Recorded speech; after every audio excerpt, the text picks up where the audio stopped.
अस्य श्री महालक्ष्मी सहस्रनाम स्तोत्र महामन्त्रस्य श्री महाविष्णुर्भगवान् ऋषिः अनुष्टुप् महालक्ष्मीः देवता श्रीं बीजं ह्रीं शक्तिः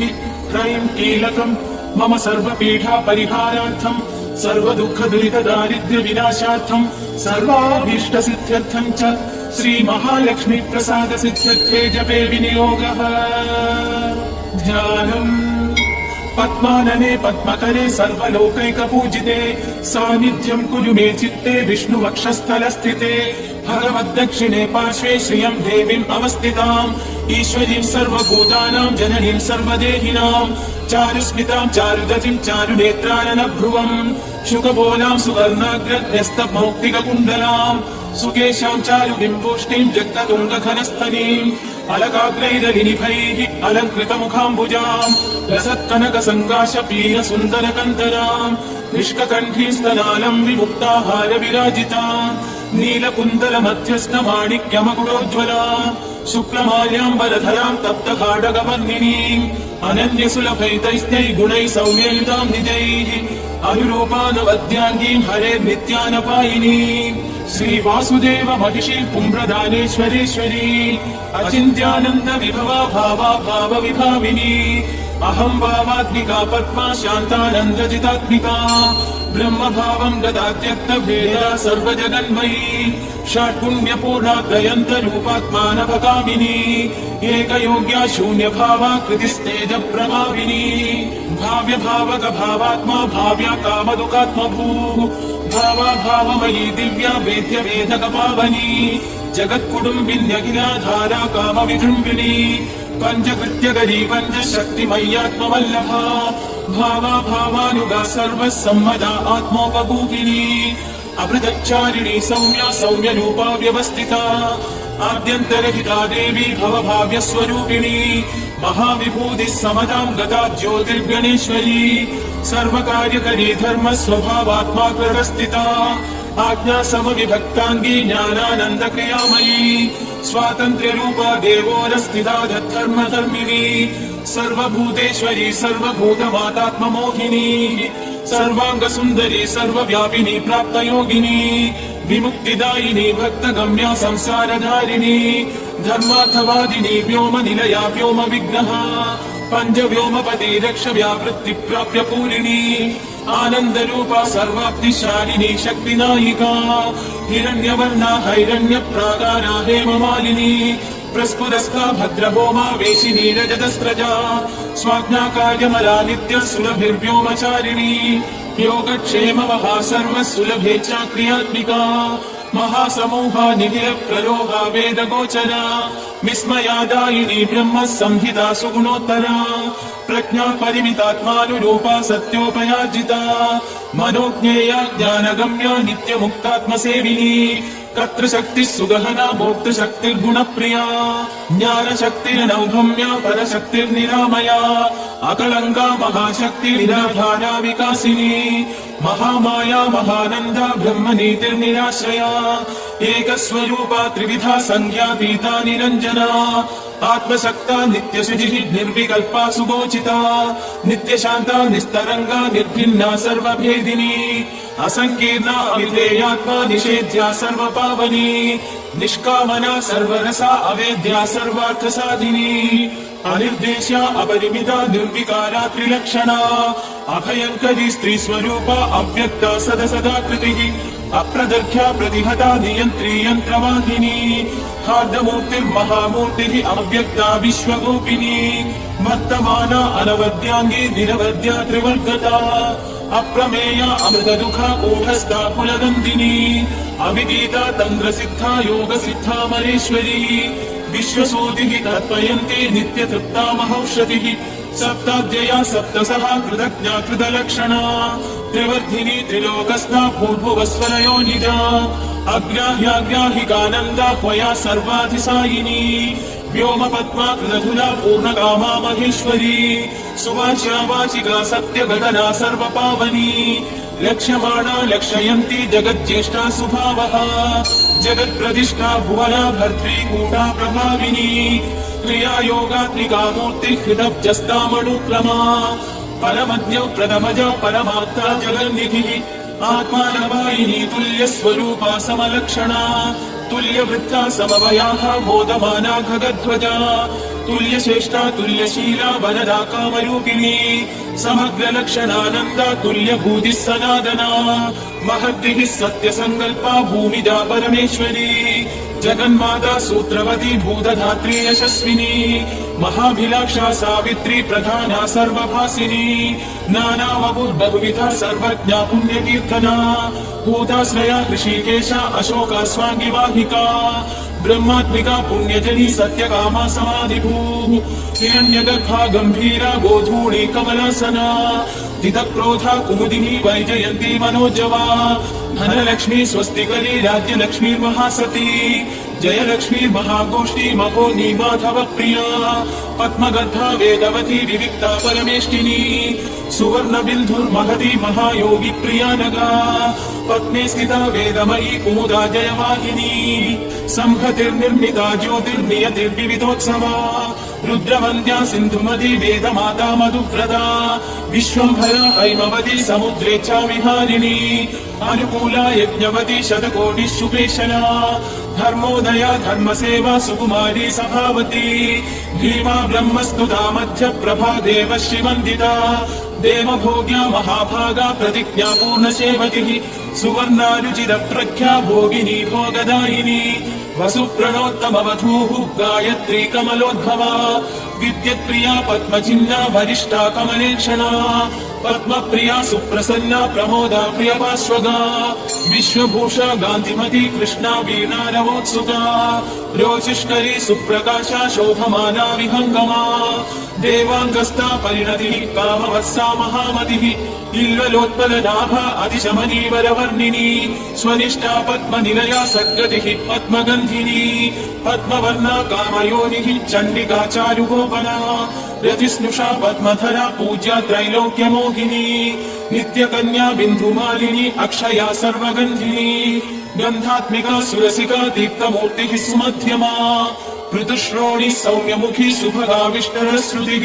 स्मितानना चारुगतिः निम्ननाभिर्महास्तनी स्निग्धवेणी भगवती सुकान्ता वामलोचना पल्लवाग्रिः पद्ममनाः पद्मबोधा महत्सराः सरस्वती चारुहासा शुभदृष्टिः कबुद्धिनी कम्बुग्रीवा सुजघना रक्तपाणिर्मनोरमा पत्मिनी मन्दगमना चतुर्दंष्ट्रा चतुर्भुजा शुभरेखा विलासभ्रूः शुभवाणी कलावती ऋजुनासा कलरवा वरारोहा दलोदरी सन्ध्या बिम्बाधरा पूर्वभाषिणी श्रीसमाह्वया इक्षुषावा सुमशरा दिव्यभूषा मनोहरा वासवी पाण्डरच्छद्रा प्रभोरुस्तिलोत्तमा श्रीमन्दिनी प्राणशक्ति विभीषण्य सुधारिणी भद्रा जया वहा चन्द्रवदना कुटिलालका चित्राम्बरा चित्रगन्धा रत्नमौलि समुज्ज्वला दिव्यायुधा दिव्यमाल्या विशाखा चित्रवाहना अंबिका सिन्धुतनया निःश्रेणी सुमहासिनी सामप्रिया नवमृखी सर्वसेव्या वराङ्गना गन्धद्वारा दुराधर्षा नित्यपुष्टा करीक्षिणी देवजुष्टा दिव्यवर्णा दिव्यगन्धा स्वगर्दमा अनन्दरूपानन्दस्था सर्वदानन्द संक्रमा यज्ञासिनी महावृष्टिः सर्वपूजावशक्रिया योगप्रिया वियन्नाभिः अनन्दश्री अतीन्द्रिया योगि सेव्या सत्यरथा योगमाया पुरातनी सर्वेश्वरी सुतरुणी चरण्या धर्मदेवता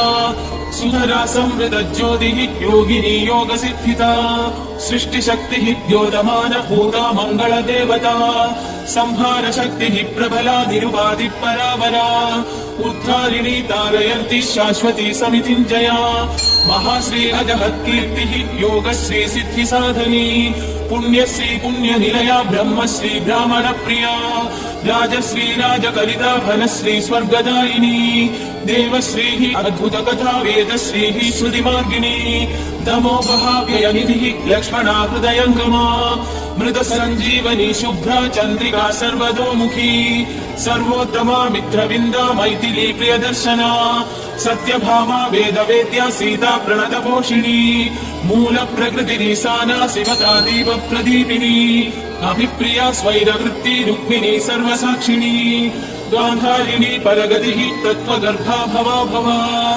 अन्तर्वर्तिर्महामुद्रा विष्णुदुर्गा महाबला मदयन्ती लोकतारिण्य दृश्या सर्वनिष्कृतिः देवसेना आत्मफलदा वसुधा मुख्यमातृका क्षीरधारा कृतमयी जुह्वति यज्ञदक्षिणा योगनिद्रा योगरता ब्रह्मचर्या दुरत्यया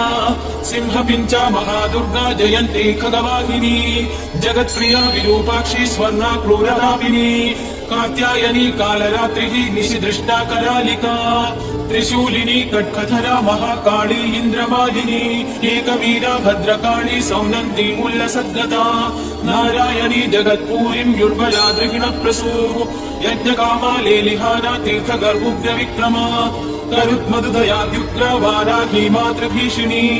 अश्वक्रान्ता रथक्रान्ता विष्णुक्रान्तोरुचारिणी वैरोचनी नारसिंही जीमुता शुभदेक्षणा दीक्षाविदा विश्वशक्तिः निजशक्तिः सुदर्शिनी प्रतितीर्यगति वन्यधारिणी कलिनाशिनी अयोध्या अच्छिन्न सन्ताना महारत्ना सुखावहा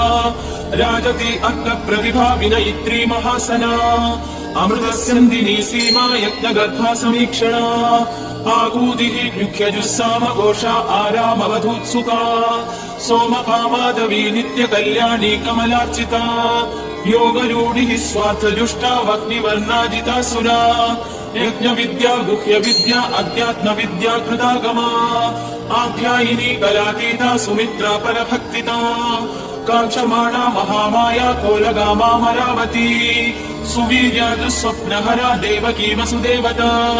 सौदामिनी मेघरथा रुत्थिदा दैत्यमर्दिनी श्रेयस्करी चित्रलीला एकायनी रत्नपादुका मनस्यमाना तुलसी रोगनाशिन्युरुप्रदा